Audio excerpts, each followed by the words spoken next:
I mean, it only has to happen like once or twice a game, and it's like a big deal, you know. So I love that. That's a great point with the Celestial Hammer. With the Monkey King, are you like sure? Are you like guaranteed it's going to be a carry monkey, or do you think they might even still push it to the mid if it's got an all right matchup? I think I like it as a carry, honestly. Put the Monkey King and either the Snap or the Dazzle, and you can win top against the Dawnbreaker and Rubik. You know, like it's a pretty strong combination. Obviously, Polaris might have their own plans, like they might just go with whatever they want. But I'm in favoring the carry Monkey King, and it seems like Spawn is thinking along those lines, banning the Pokemon as well as the Ember Spirit. So getting rid of these mid laners they don't want to play against. Okay. We'll see if that is how the draft is going to pan out. Obviously, still going through the final bans right now. Spawn taking away the Ember Spirit, and I guess they want to try and remove mid heroes that have good AoE damage. Like, I mean, already the Naga Siren and the Illusions are going to have a relatively rough time versus, as you were saying, the Dazzle, the AoE damage from the Snapfire as well. So maybe they just want to try and make it a bit easier for them. But they actually ban out a Dragon Knight. It's quite an interesting one to remove there. That is weird. That's odd pick. Although, didn't you just see the bug that came out from the Black Dragon, where apparently you can make the illusions of the Black Dragon if they get on top of a Naga Siren, the Naga Siren can't move. It's a very odd. Really? Yeah, yeah. It's a very odd. It's like apparently the Black Dragon illusion. I'm not sure if it's just Naga Siren in here, but if you put the Black Dragon illusions on top of an enemy hero, they can't move. So I don't think that's like a spot bandit because you have to get the Aghanim Scepter and stuff like that. But it's an interesting thing to think about. I had not heard about that bug. That sounds really weird. I feel like Spawn needs a frontliner a little bit, someone who can sort of start these fights because Dawnbreaker in general you can do that, but sometimes you kind of want someone else to, so you have that option. We'll see if that's what they're gonna go for here. Legion Commander could be an option. I don't see why Legion Commander is not a bad pick for Spawn. Although she's similar to Dawnbreaker, where you kind of generally prefer someone else to go first most of the time. They go with a Death Prophet. Okay, a good charge-in hero that you can play with. Polaris, who's their mid laner going to be here?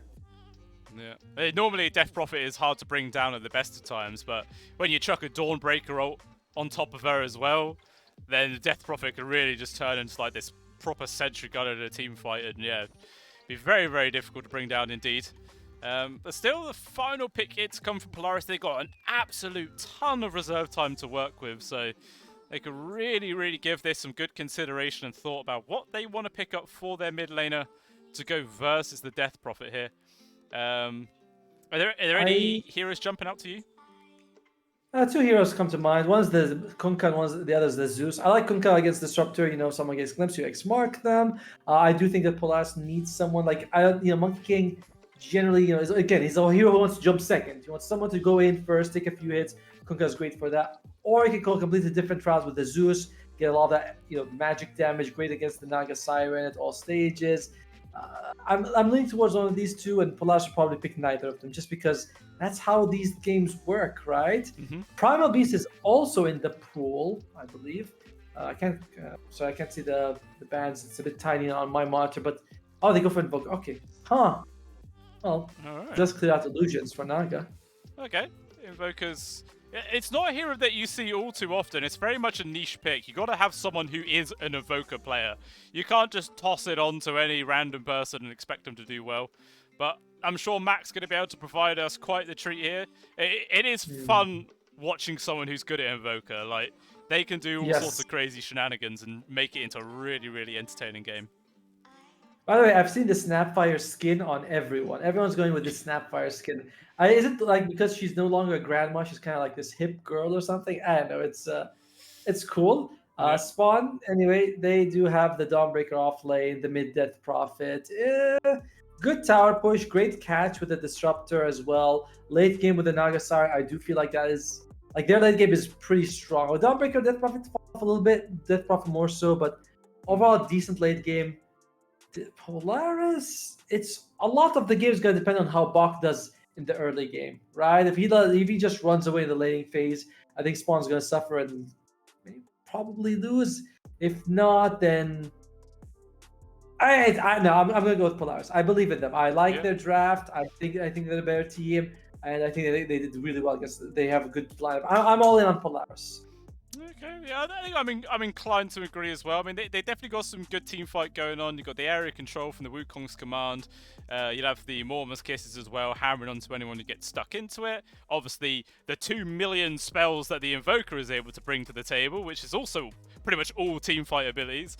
So it's definitely something that you've got to definitely give a lot of consideration. But on the flip side of that, Spawn themselves, obviously, they've got the Exorcism to run around with. They've got the Dawnbreaker ult. That's sort of less of a team fight ultimate and more of like a save / gank one, I would say. But even still, you know, they do have some potential ways to take these 5-on-5 fights or even just set up for ganks all across the map. But yeah, I think just on the brass tacks of it, I think I am also leaning towards Polaris, but not a heavy lean at all. Yeah, it definitely feels like it could go either way. But yeah, we believe in Polaris. I believe in the Bach Mother, and we'll see if he's gonna reward our faith or not.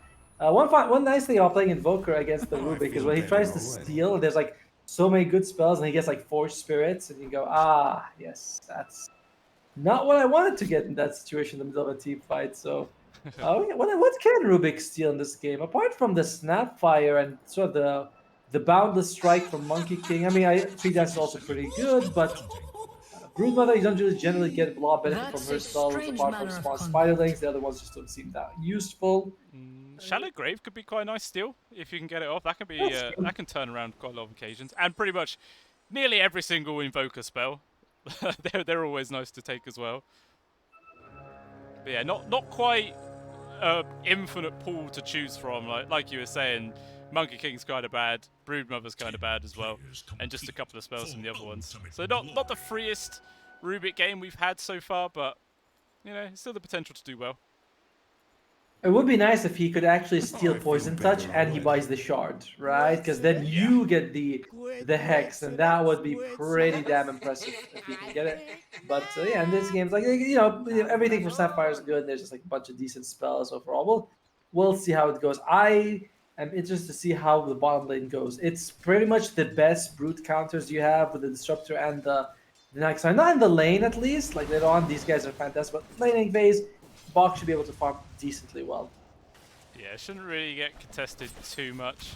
Obviously, I think guess when that sort of level 3 area, potential Jing and Bot can try and make a move onto Travins to catch him out of position, because it can be quite scary. Obviously, go for like the 2 points into the scour with the cookie, and then you got the Bok on top of him with the insatiable hunger and the slow from the bolus, and yeah, you could definitely see the disruptor being taken down in that in that situation. So gonna have to be quite on his position here from the old Travins. Sorry, by the way, it is Mamang Dai on the Dawnbreaker. He's their mid laner. It's gonna be red as the Death Prophet in the offlane. My bad, everyone. But interesting, yeah. They're gonna be putting the Death Prophet top along with the Rubik against the Dazzle as well as the Monkey King. I just feel like Monkey King should be able to get Jingu stacks every time Red starts a Spirit Siphon. So it's one of those things where it's like, do I really want to give him Jingu and try a Spirit Siphon? It's usually not worth it for Death Prophet. Yeah, they're both just spending the time life stealing off of each other, and no one's HP bar is actually moving. So it could just be like a really weird, awkward trade. Obviously, I guess until Jingu Mastery is level 2, Akashi's not going to want to take the trade because level 1 of this skill is not that great. Yeah, I think it's almost like doubles in value, right? From 40 to 70 attack damage, 25 to 40 life steal. Like, you get a lot of value out of leveling it up to level 2. So it's like you said, why take it level 1 if you like, why exchange hits right now, especially when you have a Rubik throwing Fate Bolt, also reducing your damage by quite a bit. Yeah, it's very, very true. Well, actually going to pull back CML, but yeah, it's just a little bit of harassment. No one can really commit too much. But yeah, so far in this mid, pretty much bang on even. 13-1 to Mammoth Dyer, Mac on the 13-0 himself. So both just sort of evenly trading farm at this point. I suppose like the one nice thing about the Invoker is that you don't have to waste that sort of 600 gold on a bottle. Like, you get the passive regen that comes in from your little spirits floating around, and yeah, you haven't got to worry about spending that extra bit of gold, and it's not as essential getting those water room pickups. You say waste gold, like I mean, it is an interesting idea, right? Because a lot of people have to buy it. So for the hero to even function, like you can imagine a Zeus mid without it, or Spirit Brother. Oh, Travis, he's in trouble. Oh, it has been caught now, not on that level 3 mob, but regardless, they're still trying to go at him. Now, Jing's taking a heck of a beat right now. It does pop the sticks, but Travin's just trying to run away from Bop. That's all he wanted to do, but it doesn't matter. Jing actually able to get the first blood there. And maybe Jigroy can at least get a counter kill, and he does. But not before he takes away the bounty. Yeah, very happy for like very happy movement for Polaris right there, right? They get the first blood, they get the bounty, and they also force Chikroy away from the lane. Yes, he gets the kill, but so it's not like the best thing that could have happened to them. So a nice win for Polaris in the bottom lane right now. And Nagasai is actually lowest in terms of CS, not by much, but you know, kind of have to get good levels on this hero. Chikroy, he's taking hits. Yeah, taking a bit of harassment right now. Cookie forward there onto Bok. Oh, this just insatiable hunger does so much damage, even at level 1. Ridiculously strong ability right there, and that does obviously force Jikroy back. Gonna have to start spending some time healing up with the old tangos, but there has been a double stack pull here from Travin, so unless that gets contested, an entire wave will just get denied away. And it looks like Bok's coming over, but it's going to be too late to get the majority of it. By the way, in the mid lane, Mac, he actually goes top, hits the Watts Ruin, sends a Force Spirit bomb, takes that one. So the moment guy's ball definitely feeling wasted. Yeah, that was definitely a waste of gold in this game for that so far. Yeah, it's a very nice play there from Matt. Just trying to win through the regen war. You know, war of attrition is often the easiest way to get victories in the mid lane. Not the most flashy way to win the lane, but it gets the job done. You know. For sure. And Bok is just turning around. They try to harass him. He's like, no, don't worry, I got you. Yeah, just turned straight onto Travins, and my lord, that disruptor just disappears. Just takes so much, and then all that damage they were doing to Bok gets completely negated because Insatiable Hunger also gives you a crazy amount of lifesteal. It's only 60%. Oh, only. Top lane Red's taking hits. Trying to go on top right now. Seamel's taking a lot of damage in return. Even the neutrals are going to get involved. Out comes the long-range hit there from the Sunstrike. Not enough to bring down Red, but regardless, enough to allow Akashi to get the return kill. So sure, they do get the grab onto CML, but it allows the Monkey King to get that solo gold and experience for himself, which is just, you know, nice little extra boon for him. Yeah, very ideal, right? Like, it doesn't matter that he died, that the Dazzle died. CML, let him eat cake. We don't care as long as Akashi was able to get farm. And I think you get assist gold if you sunstrike someone as Invoker and they die after. It's like the same as the Zeus ultimate. Yeah, that's very true. Yeah, he's got that one assist on the board. It doesn't have to be a KS every time, guys. You can just throw it to help out your friends, and you still get something out of it. And dude, Mac gets the double damage with bomb. So this bottle from Momang Dai, poor guy, has not been able to refill it. I think once so far. Maybe. Oh, the loot. He's in trouble. He's getting slows. He slows adds up. He's moving slower. Extremely slow. 187 movement, 179. Just getting lower and lower right now. Not choosing to fully pursue right now. I guess it's the fog of war enough to make him change his mind. I think he might have been able to pursue that, especially if Akashi was going to lend him support from behind. But hey, you know, it's still good damage onto Delol, forces him back. He hasn't got any regen left to work with either, so it's going to be very, very difficult to try and step up. Yeah, in comes the Dawnbreaker armor, lands on towards Bok, doing a lot of damage there onto the old Spider. And she gets squashed. Now, here goes the hunt for Jing. Can they find him in the trees? He's going in the right direction, avoiding the Travins, but the hammer finds him in there, and he will get brought down. The only question is who's going to get the kill credit. Meanwhile, up top, Delol does actually die. Jing, he's still making it work for this. I mean, they're still very happy on spawn, right? You get the 2 kills, and this is one of the nice things. I mean, Dawnbreaker, we didn't consider her. Sorry, she's obviously a very feminine female, but we didn't consider her as a good broodmother counter. But what? That's not what I say. I didn't say anything. She's. You got them thick thighs. As everyone keeps reminding us. Yeah. Oh dear, they knew exactly what they were doing when they made that hero. They're like, she never skipped leg day. But what were they smoking when they made Hoodwink? You know, how am I supposed to Anyway, Who knows? in the meantime, don't worry. Look at the net worth. Those Mac, he's just farming the mid lane. He's already got the hand. He went straight up hand of Midas, and it looks like he wants the child to be active. No earn, just hand of Midas has it very early. I think that's when it gets like 7.5 minutes already. Yeah, that's pretty good timing. Just wants to focus on his own game and get as beefy as fast as he possibly can. Telekinesis. I thought Delomo just chucked him into the Roche pit, but instead puts him into the waiting arms of Mamang Daya and finds the easy peasy kill. Even actually going to carry on pursuing afterwards. Got this haste rune still for a few more seconds, charging towards Kashi, who has the Death Prophet on top of him. He keeps on putting the Tree Dance on cooldown. One more hit to keep it down, but he's just able to get it off. Well played by Akashi. Well played and yeah, unfortunately for Red, he couldn't keep the Spirit Siphon on top of him. But yeah, so Akashi McKell. In the meantime, though, Polaris again bottom lane, just pushing in. Now with Bach, he is happy to do this. The thing is, if you can get a Disruptor glimpse and put a Solar Gaia on top of it, that could be a nice way for them to kill the Brood Mother. Otherwise, it's very tough. Yeah, it's very, very true. And Jikroy sat himself in the mid, completely abandoned that bot. Meanwhile, top tier 1, the first Exorcism usage is now being attacked on, but actually Akashi to the backlines, only drops to Wukong's command. It's in a nice position. Mac is also here, drops down, fantastic ice wall right now. Super slow on everyone here on side of the spawn, but Mac has taken a lot of beatings. There is going to be the Shadow of Grave, keep him alive for as long as possible, but I don't know if it's going to be enough to completely keep him up. It is not, he will fall. Xing also going to drop, double right now for Red, and Delo, after he retreats, going to come back on into this one. CML will also fall, 3 kills on the board there for Red. Sure, they lose their mid laner of the Dawnbreaker, but definitely a worthy sacrifice.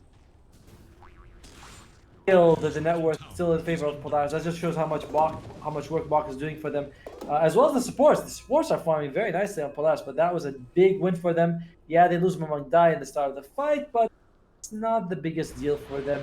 And yeah, just goes back mid and continues to farm.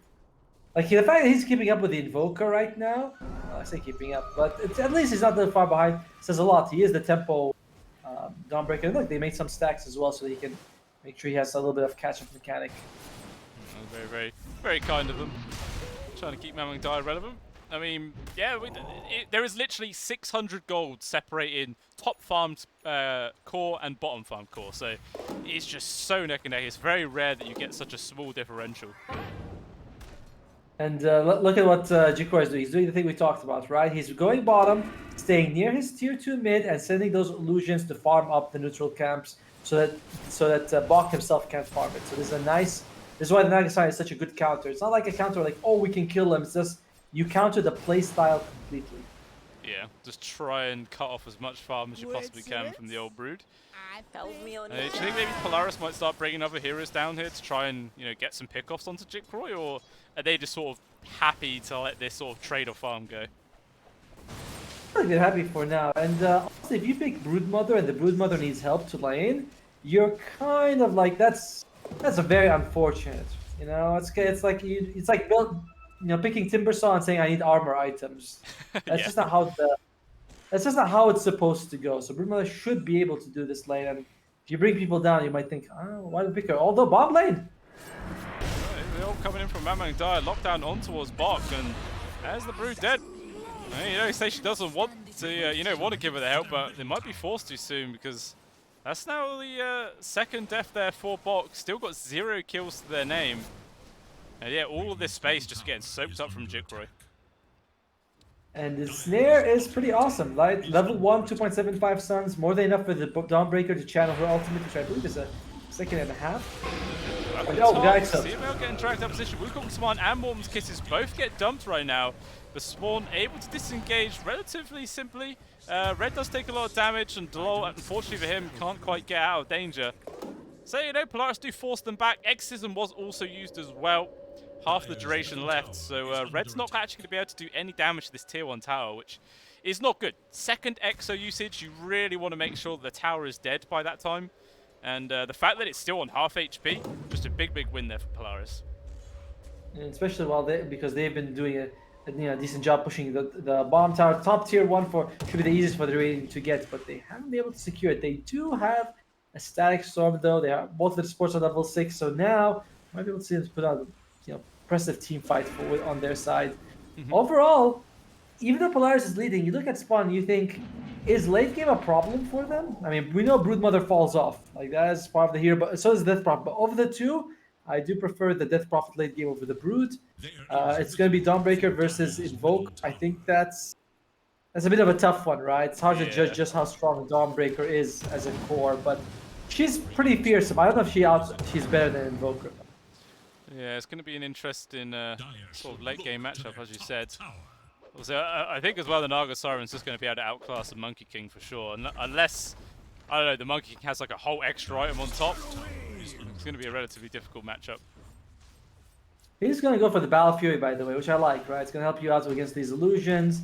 We might see him even go for a Molineer just to make sure, like, you're going to have to deal with illusions, and it's going to be mostly you. So it will help if you can get a couple of those items. That's very true. I mean, he does have it now coming out on the Courier.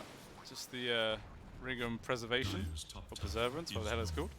And they are pinging out Jikro right now. Oh, it's Perseverance. I think, yeah, right. Okay. Yeah, I was like, Ring of Perseverance, and I was like, okay. CML is also not that far from the Shard, by the way, so that's going to be very helpful for him. Yeah, it's very, very true. But still, just the gold teetering around this sort of 2k, even like the win probability, it's just been, yeah, hopping between like 52, 50%, something like that. Gaben also have no clue how this game's going to end up at this point.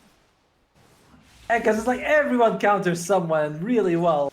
Naga counters Brood. Brood is just strong, and you have Dazzle countering the Naga, but he's also like gonna struggle against you because you also have Destructor. It's like it's really cool the way the two teams drafted, and we'll see how they're gonna go with it.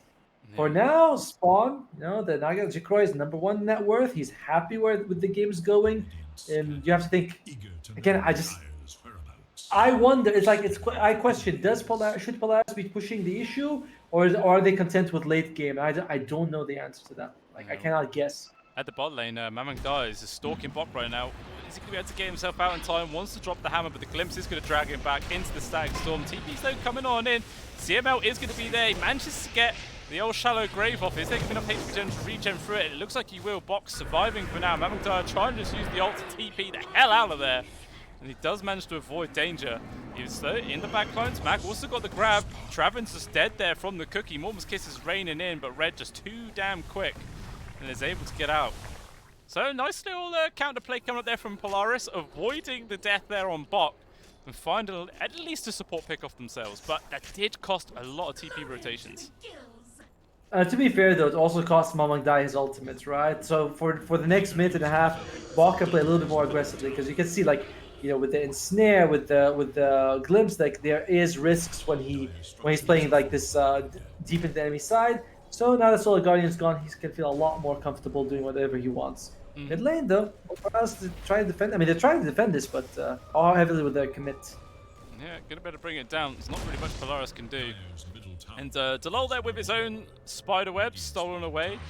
Does that doesn't benefit the enemy Brood, right? Like if bot goes on there, he's not going to get the movement speed bonus, is it? I don't know. This is one of those things that I really don't like. I mean, you think you'd know because you see these heroes picked a lot, but I don't think if Rubik walks into Broodmother's web, he's going to get the bonuses. So no, I don't think it will. I'm pretty sure it will. How about we ask the extremely handsome people at Twitch chat to tell us? Got to wait for 5 minutes, and then we're better get the rundown. Also, do you know if he gets a different spell, do those webs stay or do they disappear? I think they should stay. It's like TA's traps, right? They still stay after you take another spell.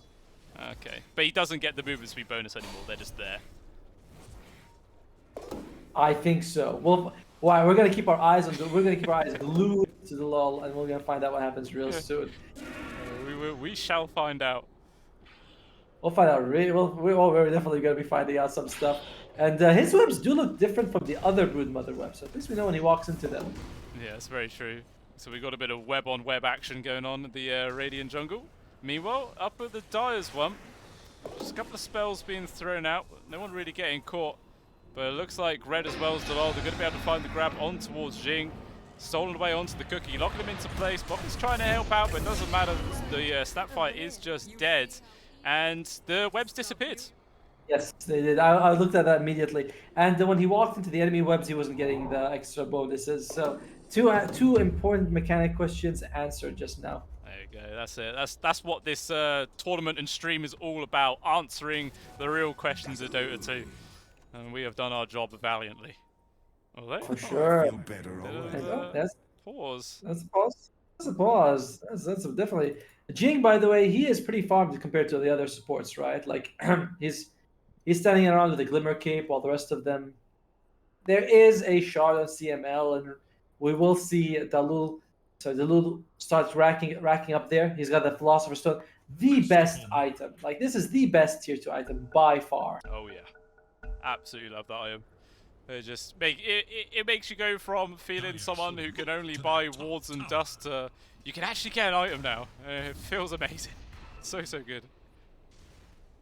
Almost, Cash almost throws out the Wukong next to Jikroy, but Jikroy just walks out, and he's going to be fine.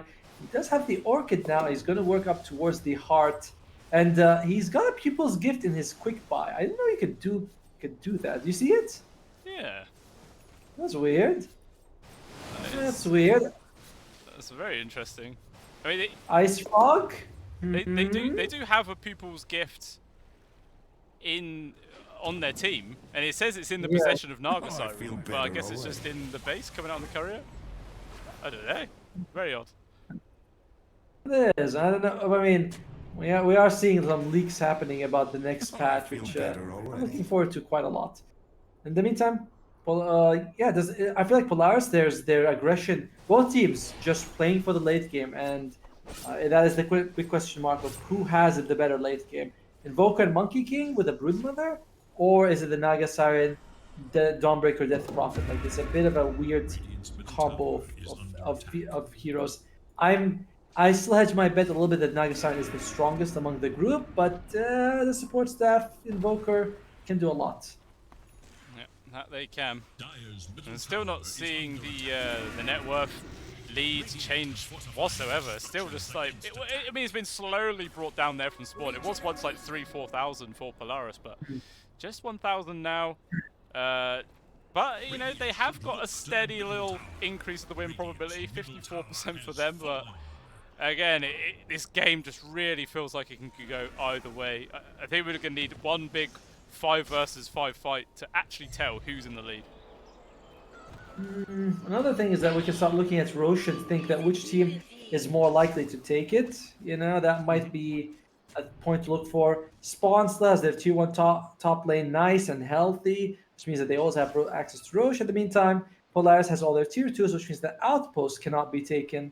So therefore, you know, Spawn will never be able to fully contest. They are starting. You can see, well, right? Polaris, they started to Sunstrike Roshan. Each team is like, Roche could be coming up real. I mean, it could be an objective for either of them real soon. That it can. But so what do you think people are actually waiting for before they do it? Well, I say that, and it looks like Spawn looks like they're just going to go for Roshan now. I mean, they do have superior vision control in the area. No wards from Polaris are actually able to scout this out. So this is in the dark for now. They'd have to just do like a general read of the game to know this is happening. And it doesn't look like they're going to get it fast enough at all. So first Roshan's going to go into the hands of Spawn, which I am sure Jikroy is going to take. Yep, and they actually Sunstrike before the fight's up. Although Tornado! Up. Oh, he's just able to get the Aegis in time. Akashi was in there immediately, but he couldn't quite pick it up fast enough. Already used his BKB as well. Now comes the Static Storm. They want to just lock down Jikroy as fast as possible. Use the ultimate, even the ultimate coming in from Mamang Dyer, but it looks like he's going to be able to just walk himself away. I say that, and he's so damn slow. The illusion's trying to make the space, but it's not going to matter. Jikroy is still dead. Mamang Dyer has to disengage. Even the tree cut there on towards the lull. Just gets fallen down onto the floor. Red now into real danger. 1 versus 4. And he is also going to end up dropping. I mean, he's taking a lot of time. Spirit Siphon doing work. But eventually he does fall down. 4 kills there technically for Polaris, and they don't lose anything.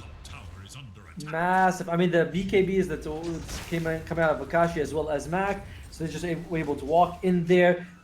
Even so, it's like the Saxon did nothing in that fight, whereas the Wukong was able to do a lot of work. Even the Dawnbreaker ultimate, when it fell, everyone was still asleep. Either the Invoker was Magic Immune, and the Monkey King was sleeping. So it made no difference in that situation, just a little bit of heal. And that is scary. Polaris, we're talking about it being a bit of a stronger team, and now they have a 5,000 goal advantage. Team as in players, not as in the draft. Yeah, yeah, it was definitely something that they needed to help actually start getting some momentum in this game. Obviously, no one walks away with the Aegis, but Polaris very, very happy with the outcome of that. And normally when you see the Song of the Siren gets popped, the Naga just legs it out of there, but it was a fantastically placed ice wall from Mac. Just slowed her to a crawl where she couldn't actually get out there fast enough. Ooh, Delol just chilling on the trees above the spiders, saying hello. He got his streak on the previous 5. He's got the blink dagger, he's got the tree dance, he's very mobile, and he can see Bok coming from a mile away. Bok's like, if I get my hands on you, you're gonna be in real trouble. Jing thinks he's gonna be there, but yeah, you're not catching him like that. You can't just walk up to him. Or maybe they can, right? Maybe they'll just fall off and be like, oh, well, that's what happens. Sure, they'd like to, that's for sure. But still, everyone just sort of split back into different sort of parts of the map. Everyone progressed in their farm yet again. Mac got a Cypher Vice queued up as his next item. Obviously, still a sizable chunk away from actually completing it, but going to be some extra lockdown once that's eventually completed. Meanwhile, potential engagement down here for this tier 2. Spawn bringing heroes in numbers. Meanwhile, just 3 members of Polaris, but not really too eager on forcing the issue. I like Akashi's pickup of the Aghanim Scepter. I mean, it's obviously a pretty good item for the Monkey King, but while you're sleeping, you're still spotting those those monkeys who can fight for you. So it's it's a very nice item for him to have. So I mean, it's a good item build. You got Battlefield BKB, now he's going to go. Although it may have gone for too much. Jumps in like a madman. Now he's going to get quite right now. Jigroy TPing quite aggressive. The BKB is going to be there for the Monkey King. They got the stun connection on towards the Naga Siren. The Sunstrike a little bit off the mark, but it doesn't matter. They're just going to keep on pursuing relentlessly. It's a lot of heals and sustain there for the rest of the Spawn. Is it enough to actually keep Jigroy alive? Going to be able to get the illusions as well as Magnetizer. Oh, and he's able to walk himself out of there. Mac, though, in some real danger himself. He's trying to speed away. He's got the Shallow Grave on top of him, and he's going to be able to disengage. Although Spawn on the chase to Lol. He's trying to find Mac into the trees, but the dust doesn't actually get the connection. Instead, going to have to change target over towards Jing. And out of that entire engagement, that is the only casualty. All the BKBs, all the ultimates, everything thrown in that fight. In the end, it's like, oh, we just lost our position for Snapfire. Polaris, they did the tower. I was gonna say they did some decent damage. And you look at it, you're like, yeah, about 40%. I don't think that was just from that fight. So overall, Spawn delaying the game, but the question now again continues: delaying it for what? Are we the stronger team late game? So far, Polaris has been able to take these fights pretty handily. Yeah, it's very. At least the one fight that they actually fought, you know. Yeah, that is very, very true. I'm kind of surprised by the amount of sustain as well that Spawn had. Like, the amount of heals they were able to chuck on top of Jikroy. Like, it looked like he was going to die at least a couple of times, but just a burst heal there and here, and all of a sudden he was feeling pretty healthy. That's impressive, right? They have Guardian Greaves on red as well as as well as Dawnbreaker. Bombay though, they still want to go for more. They really want to get this tower and the outpost with it. Damage Dude, that Fate Bolt.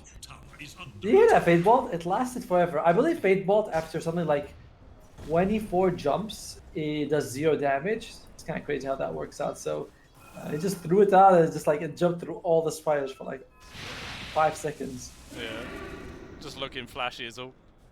Helping slowing down my frame rate. That's what it's doing. The damage reduction stays the same though, so that's nice. What? Top tier 2, Jikroy. He is the real one. They realize that Jing's on his case right now. If they can actually get that kill, Tornado lands from Maki trying to pop the Song of the Siren, but there's so much control. They burned away the mana, and Jikroy gets picked off. I'm not too sure what the game plan was there. Like he was running at Jing, just him an illusion. Maybe he's trying to fake it all out. Does not work. Even Travis is going to get caught. And that's pretty big. Also, they killed Naga Siren's courier, which had the Mage Slayer on it as well. So that's a lot of dead net worth for a few minutes. Yeah, that is kind of scary. I think that Polaris will try to get that tier 2 bottom as soon as they can, but That kill on Travis kind of delayed them because they were smoking to go bottom, but then they found they're like, well, we can't say no to this. And so at least Jikroy will be up next time they take a fight in the tier 2 bottom. Red, he might be in trouble. Oh, again, got on. Nice bounder strike. Lands into two of them. Not choosing to commit the Wukong's command though. Instead, Mammoth dies like, I am out of here. See you later, Red. Completely bans him, trying to go for the TP. Surely there's a cancel. Just none at all. Just TP's away. They let him run. That's how it works. They let him run. Their goal is the tower, and Tulum needs to be careful. Once he got stolen so far, he's got the Shadow Wave, which is not as good. It's one of the few times where a spell is actually better on the user than the original. You know, it's like with Dazzle, you're able to reduce the cooldown of other spells. On Rubik's just like a kind of mediocre heal. I mean, it's great with the Nagasaki illusions, but I mean, if there was that change like we were saying in the last game where the spell amp increased the heal, it could be kind of cool. Yes. But where it doesn't, yeah, it's just a bit disappointing. If only that could happen. Yeah. It should. It really should. It makes sense, that change. I think it'd be awesome. I would hope for that as well, but you know, we'll see if Ice. Maybe it'll be released like in a neutral item, but it's such a hard thing to balance, right? Like how do you make a buff better, last longer or more effective? Yeah, there'll be a fair few things to consider. You know, this tier 2 push here in the mid. Polaris is poking prod him from afar, just forcing Red back. Cookies and bounder strikes. Now actually going to commit the Mormons Kisses. Does get tossed back though from Delol. Nice save from with the telekinesis. Jikroy also TPing quite aggressively. Song of the Siren, it catches onto absolutely everyone. They also cut the tree there for Kashi. But where is the follow-up? Spawn are just not feeling interested in going in on that whatsoever. And now Polaris, like, alright, okay, no Song of the Siren. Let's just go back in. Red easily picked off. This tier 2 will end up falling down. Do they decide to go for any more though? A Glimpse comes out. They do catch Jing, but are they going to go for it? But they did not have Dawnbreaker's ultimate when they did the Naga Science Slave. There was still about 15 seconds left for the spell. So Spawn, you know, it's like, oh, we got the setup. Also, Rubik did not steal Mortimer's Kisses while it was being used. I was kind of surprised because I clicked on him. It was available. I guess he was more focused on getting the save off, but. If you had that, then you can say, yeah, okay, we got, stolen Mortimer, we got the Solar Guardian, we are the ones who can take this fight for sure. Yeah, that could have been absolutely big. Exactly what Spawn would have needed to help try and turn this game around. But as it stands, still 11k gold lead into the favor of Polaris on a pretty comfortable 84% win probability as well. Gaben says, put your money down on these guys. And to be honest, I think I agree with him at this stage. Still extremely fun Naga, man. I don't know, but the thing is, it's that everyone else is starting to fall off on Spawn, right? Like that's the thing. Is that the other two cores, Death Prophet is barely ahead of Jing, 2,000 gold, but whatever. And Mama Dai, he's there, but he's not like Mac. Mac who got that early Hand of Mice. Now he's taking at the BKB Blink as well as Sight of Ice. So he's just a massive boy. Yeah, very, very scary Invoker indeed. Gonna have to be a lot of things that Spawn have to contend with and try and focus down. Sort of, which problem do you face? Is it the monkey? Is it the Invoker? Is it the brood? It's just lots happening. Down on the bot. Jikroy, he's been caught again, completely on his own right now. Can support come in fast enough? I don't think it can. He just gets destroyed. It was a 1,300 damage crit that just came out then. What was that? It was disgusting damage from Akashi. He's still on the hunt for more. Meanwhile, the rest of the team's in a little fight in the Radiant Triangle right now. Box being able to disengage. Even Jing there with the Invis does manage to get out. Trappin still falls. And now Mortimer's Kisses coming on in. Delol, extremely low. Will finally die eventually. Also Red caught outside the base. 4 people gone. And now, so high ground siege can come, or they can even go Roche. But I imagine they would just go high ground. Like they're right outside the base. They've got creeps. Let's just force the issue. I like how Red uses the line, "You think you can win this?" Like, yeah, pretty sure they do. You know, that's what they've been doing the whole game. I mean, it's just going really well for them right now, and they will have Jikroy up in 10, but you need about 20 seconds to have everyone else up. Red does not have his exorcism, and I feel like I'm getting done with seeing these Death Prophets. You know, it's like I know that the hero can pop off, but it feels like every game the Death Prophet's the same. You know, does pretty well in the laning phase and the mid game, then falls off, can't farm, and suddenly they throw out Exorcism and they die within 2 seconds. And I feel like that's all the Death Prophet we've seen today. Yeah, I think I agree as well. It's definitely not been a hero to showcase anything, that's for sure. As it stands, Polaris get 1.5 sets of barracks. Do fall back there. Like I said, there is the Roshan available. But it could be a bit risky. Spawn though, moving out with this 4-man smoke, just trying to bait out Jikroy as much as they possibly can. Maybe they're going to try and move it towards the Rosh pit as well. They have actually drawn the line to wrap through the Dire jungle and maybe catch Polaris unawares. It all depends though, but they could just abandon Jikroy at completely the wrong time. I mean, it doesn't look like Polaris can find the right entry to get to it though. Both teams are sort of posturing on the opposite sides of the map of each other. Like, Polaris is now Radiant, Spawn is now Dire. That's how it feels. Oh, CML. I think he went AFK there. The fight begins though. Got the connection. Mama Dai was able to get the BKB off pretty quickly. The jump was there from Akashi. The Boundary Strike lands on towards the Rubik. Out comes the Song of the Siren as well. It connects onto all 3 cores. Stag Storm as well. This is high value. Still BKB available for Mac if he wants to use it. Meanwhile, back comes in Mama and Dyer. See what you can do. Not very much. He gets disintegrated in a second. Double kill there for Akashi. Box going to be able to finish off Travins. Red is gone. It's just Jikroy that's left in here. He wants to get out, but he just dies so quickly, man. Ultra kill, and that's it.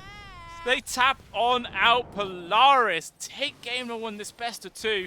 I mean, the game was even for a long time, but all it took was that one fight at Roche, and Polaris just steamed ahead.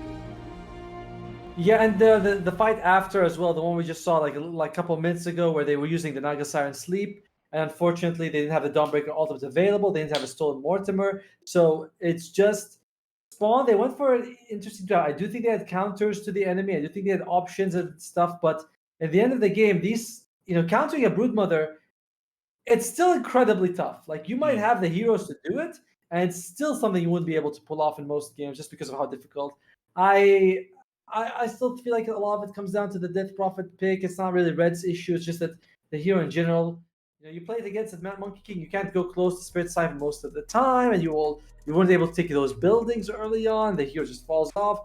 And it's an interesting draft, right? Because Death Prophet gets weaker as the game goes on, but Naga-san gets stronger. But Death Prophet's not enough to sort of tide you over until that Naga-san is ready to take care of the game. So good draft by Polaris overall. Fantastic execution. Great counter with the Dazzle pick. Love the Dazzle pick. Yeah. I think that's really great, brought all together. And good gameplay. Like, Mac just went handed minus. He says, yeah, well, you guys want to go late? I'll farm. And that was a big difference, because if it was Akashi versus Jikroy, I don't think it would have been that easy for them. Yeah, that's true. I think it was just a read. Like, he knew, because obviously they're up against a Naga Siren. It's a hero which takes a reasonable amount of time to get online. And he's like, right, I've got the space to really abuse this hand of Midas. And yeah, worked out absolutely fantastically. Is there sort of any way that Spawn could have played that differently to turn that around, or was it just sort of a giraffe this year? I think they played kind of. Maybe they could have. It's hard to tell, right? Like, you don't know if they put the Death Prophet mid and the Dawnbreaker top, would have been better. I'm not so sure, because I don't think the Dawnbreaker does any better against the Dazzle and Monkey King combo. I think it comes down to a draft issue. Like, from the start, we were both leaning towards Polaris, and that's what ended up happening. Polaris took game 1. Congratulations. They still have game 2, though. Yep, that they do. And game number 2, guys, is only going to be about 10 minutes away, so not long to wait at all. And there will be some more top-level Dota 2 coming back for you guys to watch and enjoy. So do stick around, more to come.